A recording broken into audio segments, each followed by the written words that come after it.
The thing is, I did not agree to the dance because I wanted Victor.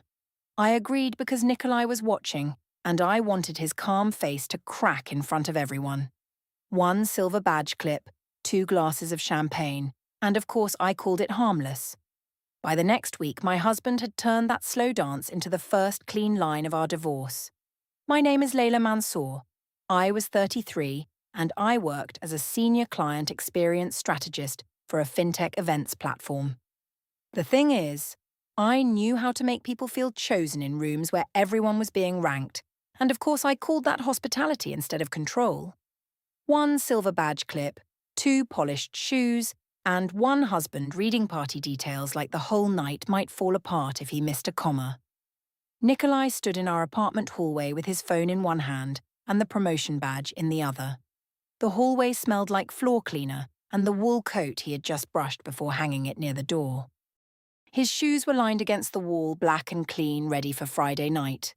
He had been promoted to operations director after 9 years of being the man who fixed problems before anyone important saw them. People called him dependable. They said it like praise. I heard something smaller. Years before, when he got his first raise, we ate pancakes at midnight in a diner with cracked red seats. He had kept the receipt because the total was 17.40, and he said one day we would laugh at how carefully we once counted money. After every work win, mine or his, we went back there.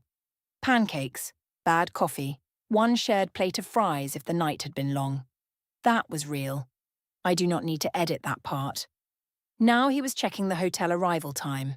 He asked if I still wanted to come early with him, because spouse registration opened at 6 and the speeches started at 7:30. His voice was soft, almost careful. What he meant was that he wanted me beside him before the room filled. What I heard was that I had been scheduled. I told him I would be there when it mattered. He looked up then, not angry, only unsure. He asked if something had changed between us since the promotion was announced. He said I had been sounding far away. Of course, that was the kind of question Nikolai asked. Not why are you cruel lately? Not do you still want me? Just what changed, like our marriage was a system with one broken part. My phone lit up on the console. Ria had sent a message saying company parties turned wives into furniture unless they made someone nervous. I smiled before I could stop myself. Nikolai saw the smile. He did not ask who wrote to me. He only rubbed his thumb over the silver badge clip, then placed it beside our keys. I told myself his silence proved my point. The office lounge smelled like burnt espresso and the lemon spray facilities used on the glass tables. I sat near the window with my laptop open, building the guest flow map for Nikolai's promotion party because his company had asked our platform team to help with the event check-in system. The thing is, I was good at that kind of work. I knew who needed a badge before they asked, who needed a better seat, who needed to be greeted by name so they could believe the room respected them. 1 seating chart, 2 VIP lists, 1 private message I should have closed faster. Ria leaned over the back of the sofa and said, I looked like I was planning a state dinner for emotionally repressed men. I told her not to start. Of course I smiled because Ria made cruelty sound like a joke you were too clever to refuse. She was 35, newly divorced, and still wearing her freedom like a coat that did not fit in the shoulders. Her ex had moved in with a woman who made ceramic mugs and posted sunrise photos. Ria said she was relieved. She said it so often that relief started sounding like a dare. The planning call began at 2.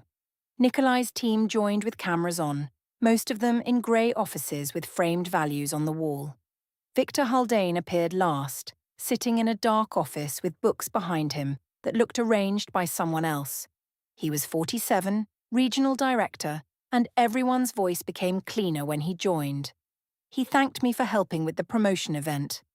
Then he said I understood rooms better than most executives understood numbers. He said it in front of Nikolai's whole team. I laughed in the careful way women laugh when they want credit but not attention for wanting it. Nikolai smiled from his little square on the screen. Proud, maybe. Or polite. With him, the difference was too quiet to live on. After the call, Victor sent a message about the party flow. It was normal at first. He asked if the check-in table could be moved closer to the coat check counter. He asked if the speech order allowed space for informal mingling. Then another line came in. He said Nikolai was lucky to have someone who made a room warmer. I read it twice. My fingers stayed on the trackpad. Ria saw my face before I closed the window. She asked if the powerful boss had discovered adjectives. I told her it was event logistics. She said some logistics came with better lighting than others. Then she asked if Nikolai knew his boss was capable of sounding alive. That should have bothered me. Instead, it landed in the old place, the one that remembered my mother standing beside the buffet while my father thanked another woman from a stage. My father had not cheated that night. Not yet. That was what my mother always said later. He had only forgotten which woman had helped build the man receiving applause. I was 13, holding a paper plate with one dry sandwich on it, watching my mother smile like a vase. When Victor sent another message asking if I would save him one dance if the speeches became unbearable, the clean thing would have been to delete the whole thread or show Nikolai immediately. Instead, I deleted only that line. A small action. One thumb. No crime if you wanted to stay generous. That night, Nikolai had dinner ready at the dining table. Not fancy.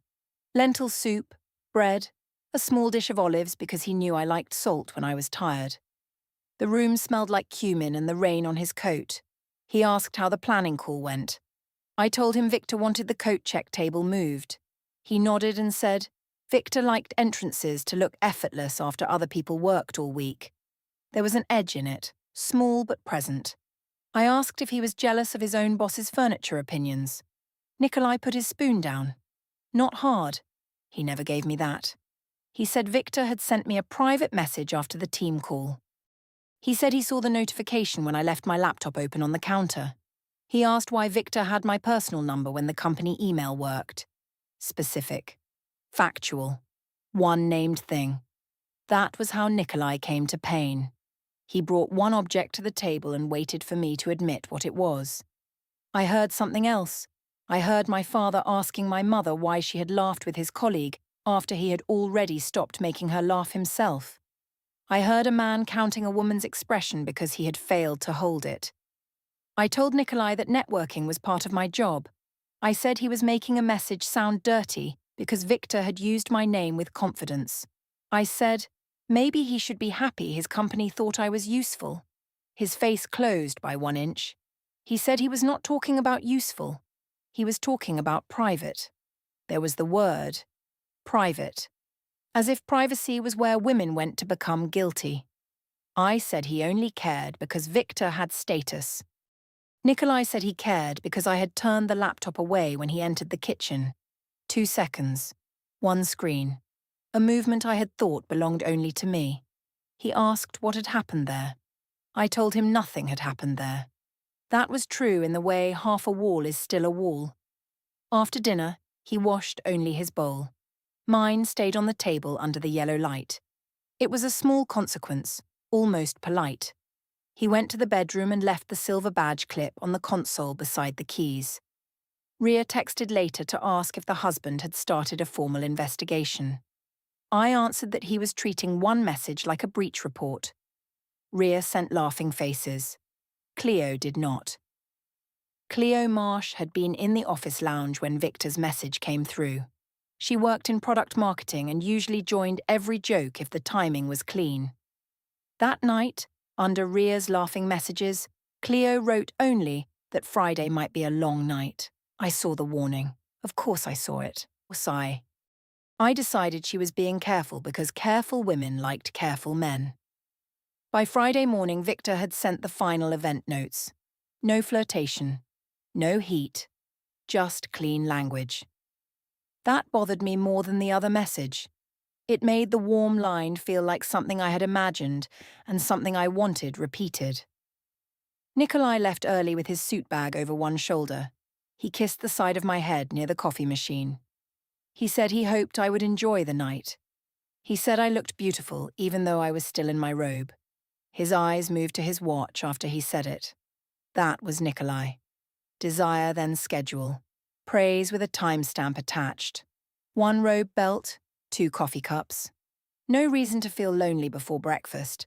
Still, when Ria texted that I should wear the black dress and remind the room I was not part of the furniture, I did not argue. I wore the black dress. The hotel ballroom smelled like pine garlands and hot sugar from the dessert station. Gold lights hung from the balcony railings, and fake snow had been placed near the photo wall in careful little drifts. The thing is, I trusted rooms like that. Give people good lighting, warm glassware, and enough status near every table, and they would become versions of themselves they could deny on Monday. 1 coat check counter, 2 champagne glasses, 1 husband standing under a banner with his name on it. Nikolai looked good that night. I can say that now. Dark suit, clean collar, silver badge clipped to his jacket. The badge made him look official in a way I should have been proud of. Instead, I kept seeing the clip as a little metal leash. He introduced me to people from operations, finance, client relations, compliance. Everyone praised him in the same language. Dependable, calm, essential, impossible to shake. Each word landed on me like a smaller word underneath it. Safe.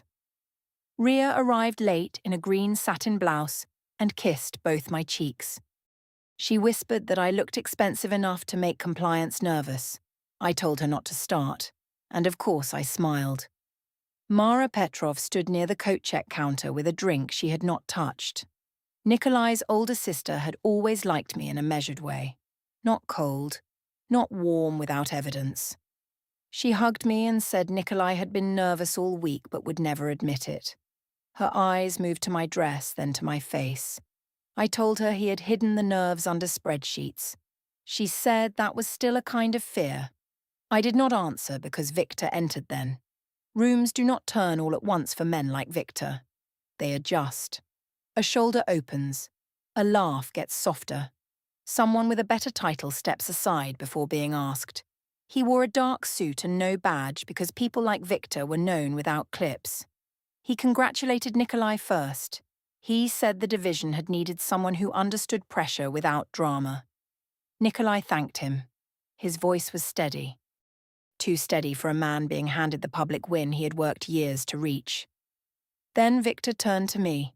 He said the room looked warmer than their usual company events. He said he could tell I had touched the flow. Not managed. Touched. Ria heard it. Mara heard it. Simon Ward, one of Nikolai's co-workers, heard it too and looked down into his drink. Nikolai placed his hand near my back, not quite touching. Careful again. I stepped 1/2 inch away. It was so small that no one could name it without sounding dramatic. Small things can still cut. The speeches began at 7:30.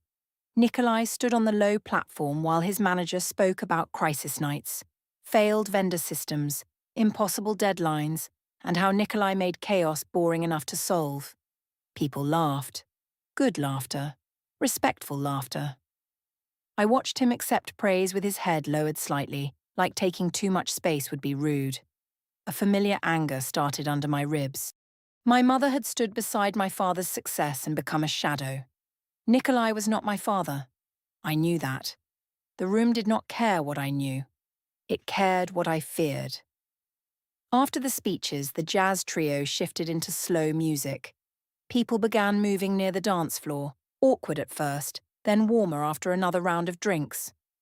Victor came to our table during the first slow song. He asked Nikolai something about Monday's board follow-up. Then he looked at me and said I had earned at least 1 dance for saving the evening from corporate stiffness. He offered his hand. That is the part that matters. I did not ask him. I did not chase him across the room or pull him under the lights. His hand was there first, polished and open, with everyone close enough to see what I would do. I looked at Nikolai. He did not speak. His eyes moved from Victor's hand to my face. There was a question there, but he would not make it public. That was his flaw, and his dignity. He always gave pain a private door, even when the wound was happening under chandeliers. The thing is, I wanted him to stop being private. I wanted 1 crack, 1 sharp breath, 1 hand on my wrist, One sentence that said I was not furniture beside his promotion. So I smiled and placed my hand in Victor's. The dance floor was not crowded. 3 couples were moving slowly near the center, and one older man from finance counted the rhythm under his breath. Victor's hand came to my waist. It was not low, not obvious, careful enough to deny later, close enough to be understood. He asked if I was enjoying the night. I told him the night was his company's, not mine. He said some people changed a room without owning it. I let that sentence sit where Nikolai could see my face soften. 1 song, 2 turning bodies. No private place for anyone to pretend. Nikolai stood near the bar. The silver badge caught the gold light each time he moved. At first, his face was still. Then his mouth closed. Not in anger. Indecision, maybe, though I did not know that yet. Ria had her phone lifted halfway. Then she lowered it. Cleo stood near the dessert station with her coat over one arm. She did not smile. Simon turned away and began speaking to a man who was not listening. Mara stayed by the coat check counter, her drink still untouched. Victor guided me through a slow turn. I saw Nikolai over Victor's shoulder. I smiled at him. That was the cruel part. Not the dance. Not even the hand at my waist. The smile. I wanted him to understand that I knew he was watching. Nikolai reached up and unclipped the silver badge from his jacket. He held it for a second in his palm. Then he placed it on the bar beside his glass. The movement was quiet, but it made the room louder.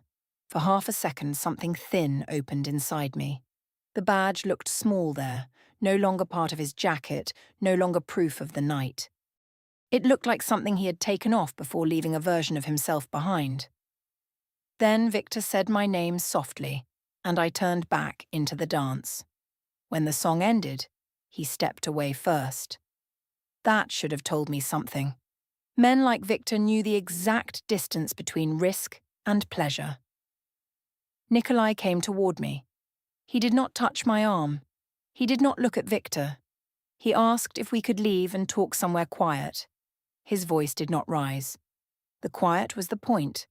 What he meant was that something had broken, and he did not want the room to watch the pieces. What I heard was that he wanted to pull me out before I embarrassed his promotion further. I told him he was making his own party about insecurity. I said it lightly, because lightness gives a room permission to breathe after cruelty. A few people heard. Ria looked at her glass. Mara's face changed by 1 cold inch. Nikolai nodded once, not agreeing, not forgiving. He walked to the coat check counter and gave the woman our ticket. Mara followed him before I moved. That was the first public exit. His sister, not me, standing beside him while he waited for our coats. Cleo left before dessert. On the ride home, the car smelled like rain and the pine from my coat. Nikolai did not ask another question. I spoke twice about how Victor had made the dance look worse than it was. He kept both hands on the wheel. Of course, I told myself his silence was punishment. I did not understand yet that silence had become evidence. The apartment was too bright the next morning. Nikolai had opened the curtains before I woke, and pale winter light sat across the floorboards like something waiting to be cleaned. The thing is, daylight makes last night's choices look less like drama and more like objects left in the wrong place. 1 sofa blanket, 2 untouched coffee mugs, 1 silver badge clip in a ceramic tray. Nikolai had slept on the sofa.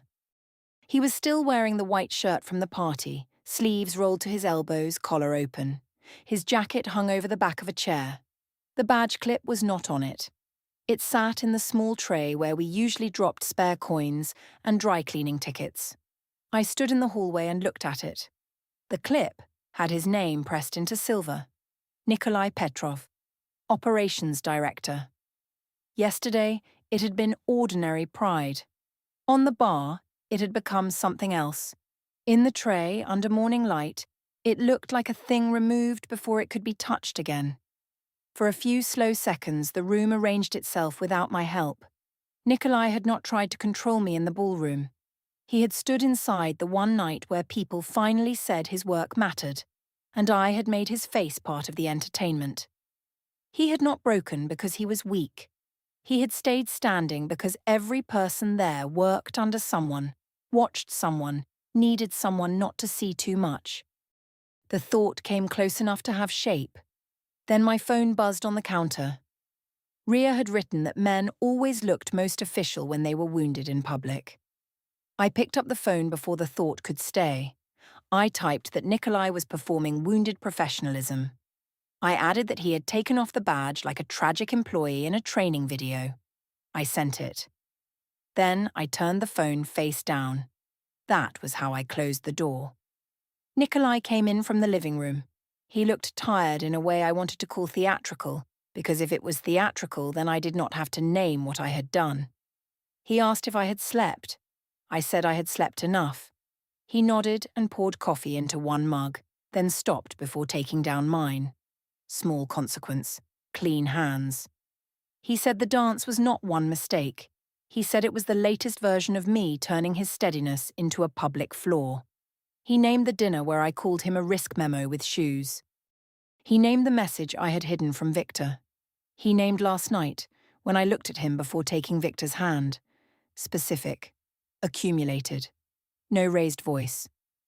I told him he was building a case because one dance made him feel small.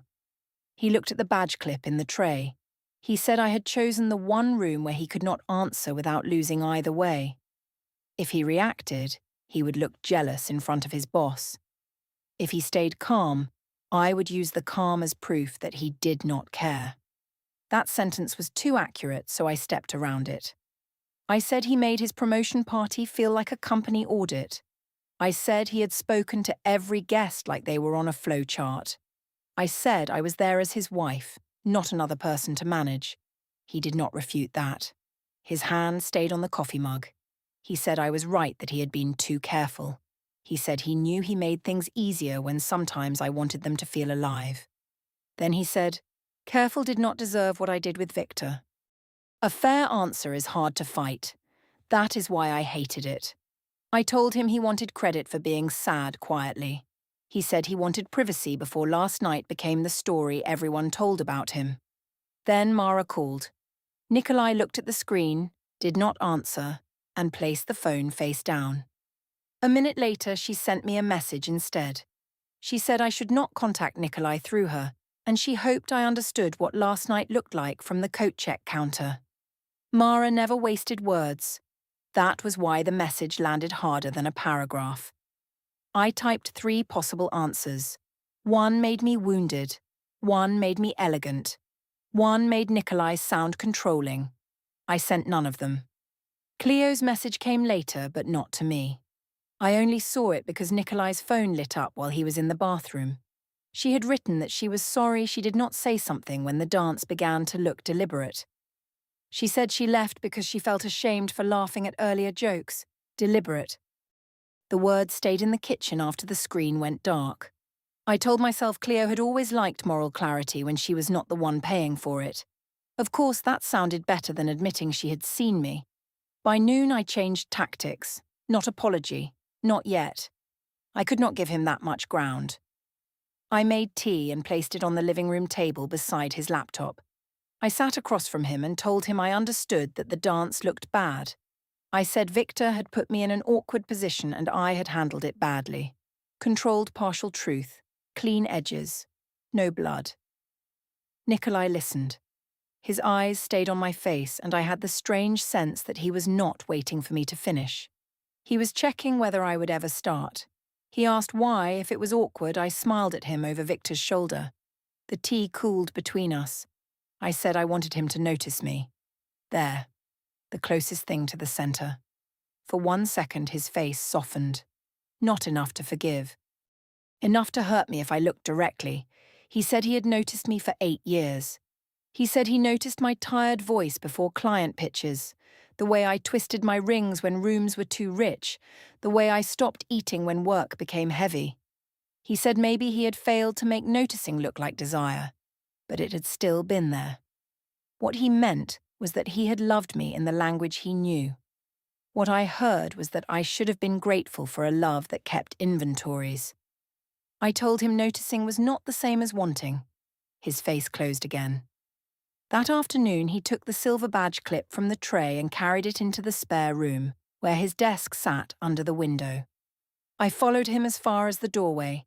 He opened the top drawer, placed the badge inside and closed the drawer with 2 fingers. No speech, no warning, no drama. A silent decision marker, though I called it tidying.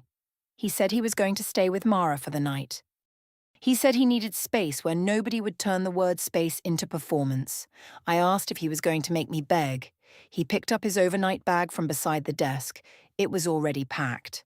The apartment door closed at 6:10. I checked Ria's messages after he left. Her first reply had been quick and wicked. Her second came after an hour. The third was only a grey heart. 1 badge in a drawer.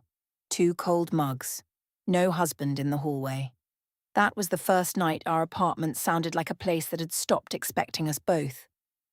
3 days later, the apartment smelled like stale coffee and the orange candle I kept lighting because scent was easier to control than silence. The thing is, silence changes shape when someone stops using it to punish you and starts using it to leave. 1 dining table, 2 phones, 1 cropped photo waiting under my thumb. Nikolai had come back from Mara's to collect work clothes and some files. He moved through the rooms with careful hands. He did not slam drawers. He did not sigh where I could hear. He folded shirts, checked pockets, placed chargers in a grey pouch. Logistics. Of course. Even heartbreak had to be packed correctly. I sat at the dining table with my phone open to the tagged party photos. The company photographer had posted a full album. There were pictures of Nikolai shaking hands, Nikolai smiling with his team, Nikolai standing under the banner with the silver badge on his jacket. Then there was the slow dance. Not the whole thing, just 1 frame. Victor's hand near my waist. My face turned slightly toward the camera. Nikolai in the background near the bar, visible enough to be a question. I cropped it. Not to hide him fully, to make him look like the edge of the story. Ria would have called that good instinct. A month earlier, she would have helped choose the caption. I typed that some women were called reckless when they refused to become decoration. I read it once, twice. The thing is, it was not even false in the world I had built for myself. I had felt like decoration. I had felt placed. I had felt watched only when I became inconvenient.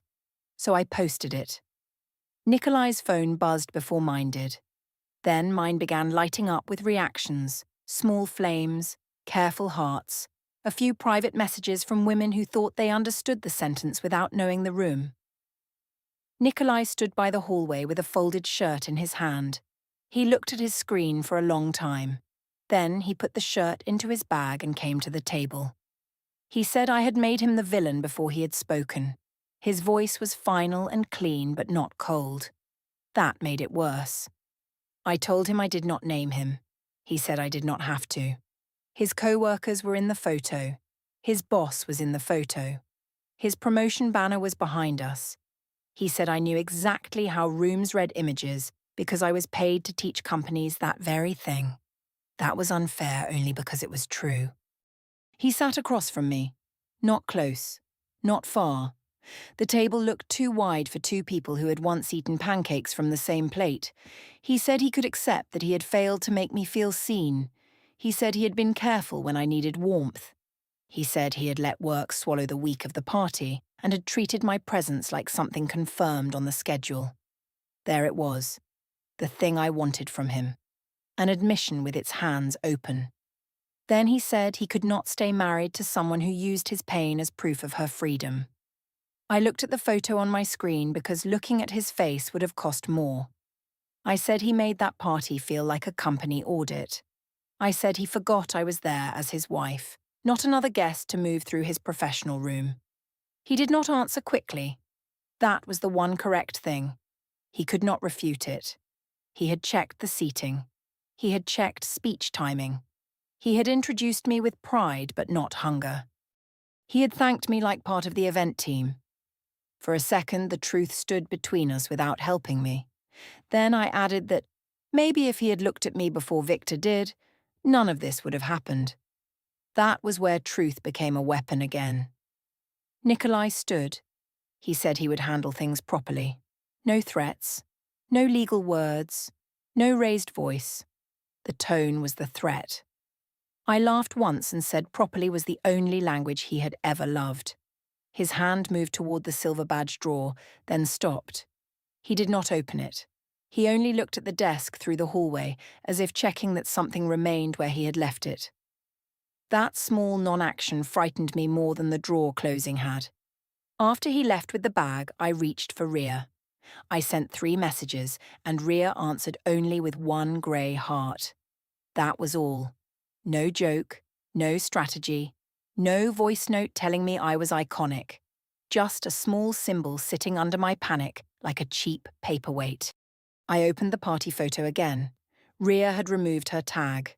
Of course, I told myself she was protecting her job. Then I told myself she was busy. Then I stopped giving her reasons because each one made the room emptier.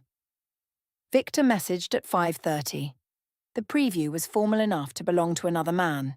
He said the party had become uncomfortable, and it would be best to avoid private communication for now. He said the dance had been a social moment at a company event, and he trusted everyone would keep it in context. Context. Men like Victor carried that word like an umbrella. It never kept anyone else dry. I typed that he had asked me to dance. I typed that he had known Nikolai was watching. I typed that he did not get to become careful now. I deleted all of it. He had already moved half a step away on the dance floor. I had seen it and refused to read it. Agenda B, if I had been cruel enough to name it then. A parallel life. A man managing exposure. Not a man burning anything down for me. The comments under my post began changing by evening. At first they were soft. Then someone from Nikolai's company wrote that the promotion party was not the place for that message. Simon liked that comment, then unliked it. Mara did not comment at all. Silence from family is cleaner than judgment because it leaves no sentence to argue with. Cleo sent me one private message. She said she wished I had called her before posting. She said last night had already hurt enough people. I answered that everyone seemed more worried about Nikolai's reputation than my marriage. She did not reply. Nikolai came back at 8 to pick up his laptop charger. He had changed into a dark sweater. No badge, no company jacket, no visible sign of the promotion at all. He asked if I would take the post down. I asked if he would admit publicly that he made me feel invisible. He said some things could be true and still not belong online. I hated that sentence because it was almost beautiful and gave me nothing to attack. So I told him he was only calm because calm made him look better. I said he had been rehearsing dignity since Friday. I said he enjoyed being the wounded husband because it finally gave him a role people could clap for. For the first time, his eyes sharpened. He said I kept asking him to react, but I would punish any reaction he gave. Then he said he was finished giving me new material. That was his final statement. Not loud, not clever. Finished. He unplugged the charger from the wall, wrapped the cord around his hand, and left again. The apartment did not echo. That would have been easier. It simply kept working. Fridge humming, heater clicking, phone lighting with people who did not want to be first to choose a side. I checked Victor's thread one more time. No new message. I checked Ria's. Grey heart. 1 post. 2 exits. Nothing left to edit. The family law mediation office was on the 3rd floor of a building that smelled like copier toner and wet coats. The waiting room had blue chairs, a water cooler, and a small table with magazines no one had touched in months. The thing is, I came prepared to explain the marriage. I had notes on my phone. Of course I did. I knew how to present a room. 1 elevator ride, 2 closed office doors, 1 envelope on the mediator's desk. Nikolai sat beside Mara, not beside me. Mara's hands were folded over her bag. She did not look angry. That was almost worse. Anger gives you a handle. Her face gave me nothing. Eleanor Brooks, the mediator, confirmed my name and slid the envelope across the table. She said I was being served with a petition for dissolution of marriage with request for temporary financial orders. She said the petition included a request for exclusive use of the apartment until the first temporary orders hearing on March 18th. I picked up the envelope by its corner. The paper was heavier than I expected. My thumb left a small damp mark near the seal. I opened it too fast, then had to smooth the first page flat with both hands. The petition named the promotion party photo. It named my caption. It named Victor's message asking to avoid private communication. It named Cleo's statement that I had said I wanted to trigger Nikolai. I told Elena the dance was symbolic. I said Nikolai was using legal language to punish female visibility. Elena looked at the page, then at me, and asked why I posted the caption after he had asked for privacy. No cruelty, no sympathy. Just one question placed where I could not move it. Nikolai did not speak. That was the part I hated most. He had already said his last sentence in our apartment. Victor sent one formal HR statement saying the dance was brief, social, and not romantic. He wrote that he regretted any misunderstanding at a company event, then blocked my number before lunch. I moved into a short-term rental above a pharmacy because the apartment became part of the temporary possession request. The joint credit card limit was frozen pending the temporary financial order. Mara stopped speaking to me, Cleo stayed neutral, and Rhea disappeared into polite silence. Victor protected himself through HR and refused every private message. My employer removed me from high-visibility corporate event accounts for 1 quarter. The thing is, I thought the slow dance would make Nikolai prove he still wanted me. Of course, I called it visibility because visibility sounded cleaner than fear. One hand at my waist, one smile over a shoulder, one husband watching from the bar. I wanted jealousy because jealousy looked louder than love. It only proved he could be hurt in public and still leave cleanly. The silver badge clip stayed in the drawer Nikolai took with him. I wanted him jealous, and I got him gone.